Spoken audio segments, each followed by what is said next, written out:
देखी सुदामा की दीन दशा, करुणा करके करुणा निधि हुए, और पानी पराग को हाथ छुयो नहीं, नैनन के जल से पग हुए। देवी रुक्मिणी जी जब परात में गंगा जल लेकर आई तो भगवान नहीं छुए, बोले नहीं, इस जल से मैं ब्राह्मण के पांव को नहीं धोऊंगा। क्यों? क्योंकि ये जो गंगा जल है वो हमारे चरणों से निकली हुई है, और अगर मैं इस चरणों के द्वारा निकले हुए जल से अगर आज एक ब्राह्मण के पांव को धुलूंगा तो वहां पर ब्राह्मण का अपमान होगा। इसलिए भगवान आज स्वयं इन दोनों आंखों के आंसुओं से धो रहे पांव। उनके मन में भाव था कि गंगा जी को तो आपने लाया है, लेकिन एक आंख से जमुना जी और एक आंख से सरस्वती जी का भाव दिखाते हुए आज तीनों लोगों की स्वामी आराध्य अपने घर में आए हुए विप्र ब्राह्मण सुदामा जी के पांव को धो रहे हैं।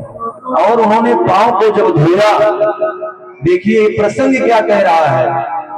एक भगवान आराध्य अपने घर में आए हुए मित्र के लिए अपने सिंहासन तक को छोड़ दिए, हाथों में पांव को लेकर के अपनी जंघा पे रखे और अपने पटुका से आज ब्राह्मण के पांव को साफ कर रहे हैं, पोंछ रहे हैं। प्रक्षालन करने के बाद उन्होंने देखा कि रक्त की धार बह गई।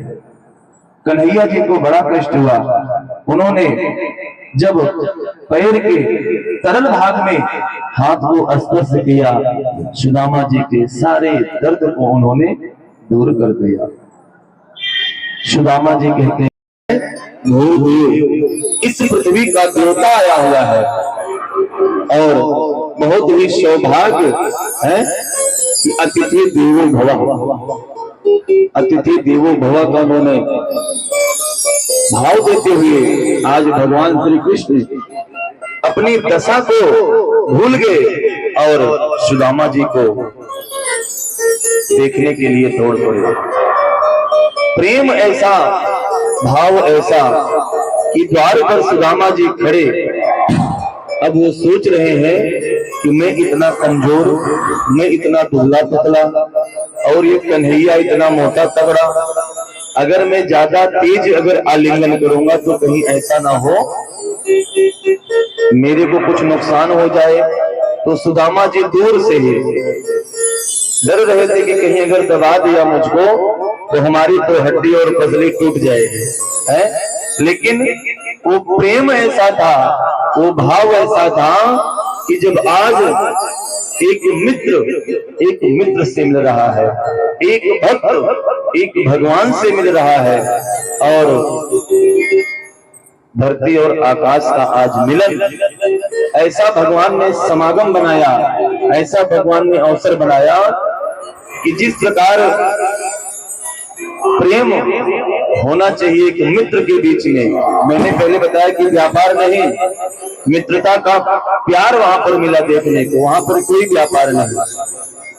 सुदामा जी को देवी सुशीला जी ने बहुत कुछ समझा कर भेजा था कि वहां पर जा रहे हो तो बहुत कुछ बताना, अपनी पूरी गरीबी को सुना देना कि क्या सुना देना कि कन्हैया हम लोग इतने गरीब हैं कि एक मास द्वैताख में, एक मास द्वैताख में 2 एकादशी होए, सो प्रभु दीन दयाल ने नित्य प्रतिदिन दीनों मोए।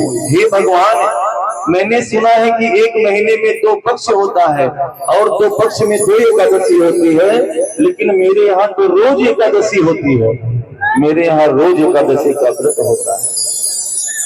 लेकिन जब कन्हैया जी के पास पहुंचे सुदामा जी, कन्हैया जी ने आलिंगन किया, प्रेम के आंसुओं से उनको जब स्पर्श किए, सुदामा जी को लेकर भगवान श्री कृष्ण अपने सिंहासन के पास पहुंचे।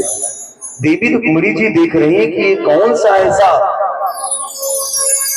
अतिथि है जिसके लिए भगवान स्वयं नारायण स्वयं बिना चरण पादुका पहने नंगे पांव दौड़े गए। नाम सुनते ही भगवान श्री कृष्ण जी ने सुदामा जी को सिंहासन पर बैठाया। कौन से सिंहासन पर? जिस सिंहासन पर तीनों लोगों का मालिक त्रिदेव बैठता था, वो जगत का पालनहार आज उस सिंहासन पर एक ब्राह्मण को बैठाया है। किसने? वो परमात्मा ने, वो सर्वेश्वर ने, जो हम सबके अंदर, आपके अंदर घट घट में व्यापक है।